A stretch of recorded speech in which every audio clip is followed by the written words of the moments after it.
Paul looked straight at the Sanhedrin and said, "My brothers, I have fulfilled my duty to God in all good conscience to this day." At this, the high priest Ananias ordered those standing near Paul to strike him on the mouth. Then Paul said to him, "God will strike you, you whitewashed wall. You sit there to judge me according to the law, yet you yourself violate the law by commanding that I be struck." Those who were standing near Paul said, "How dare you insult God's high priest?" Paul replied, "Brothers, I did not realize that he was the high priest, for it is written, 'Do not speak evil about the ruler of your people.'" Then Paul, knowing that some of them were Sadducees and the others Pharisees, called out in Sanhedrin, "My brother, I am a Pharisee, descended from Pharisees. I stand on trial because of the hope of the resurrection of the dead." When he said this, a dispute broke out between the Pharisees and the Sadducees, and the assembly was divided. The Sadducees say that there is no resurrection, and that there are neither angels nor spirits, but the Pharisees believe all these things. There was a great uproar, and some of the teachers of the law who were Pharisees stood up and argued vigorously. "We find nothing wrong with this man," they said. "What if a spirit or an angel has spoken to him?" The dispute became so violent that the commander was afraid Paul would be torn to pieces by them. He ordered the troops to go down and take him away from them by force and bring him into the barracks.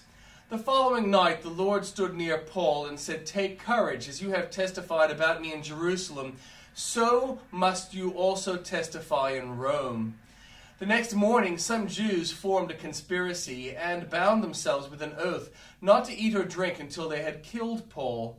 More than 40 men were involved in this plot.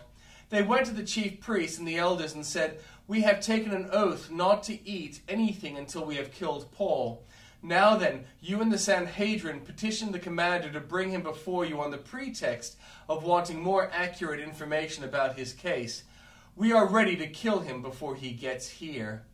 And the Old Testament reading, "Ascribe to the Lord, you heavenly beings, ascribe to the Lord glory and strength. Ascribe to the Lord the glory due his name. Worship the Lord in the splendor of his holiness. The voice of the Lord is over the waters. The God of glory thunders. The Lord thunders over the mighty waters. The voice of the Lord is powerful. The voice of the Lord is majestic. The voice of the Lord breaks the cedars. The Lord breaks in pieces the cedars of Lebanon.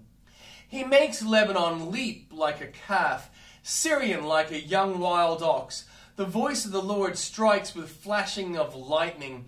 The voice of the Lord shakes the desert. The Lord shakes the desert of Kadesh. The voice of the Lord twists the oaks and strips the forest bare. And in his temple all cry, 'Glory.' The Lord sits enthroned over the flood. The Lord is enthroned as king forever. The Lord gives strength to his people. The Lord blesses his people with peace. I will exalt you, Lord, for you lifted me out of the depths and did not let my enemies gloat over me. Lord my God, I called to you for help, and you healed me. You, Lord, brought me up from the realm of the dead. You spared me from going down to the pit. Sing the praises of the Lord, you, his faithful people.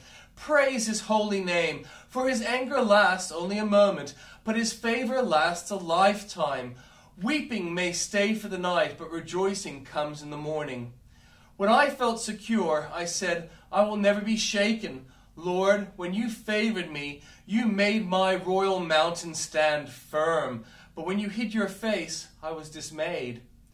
To you, Lord, I called. To the Lord I cried for mercy. What is gained if I am silenced? If I go down to the pit, will the dust praise you? Will it proclaim your faithfulness? Hear, Lord, and be merciful to me. Lord, be my help. You turned my wailing into dancing. You removed my sackcloth and clothed me with joy, that my heart may sing your praises and not be silent. Lord my God, I will praise you forever.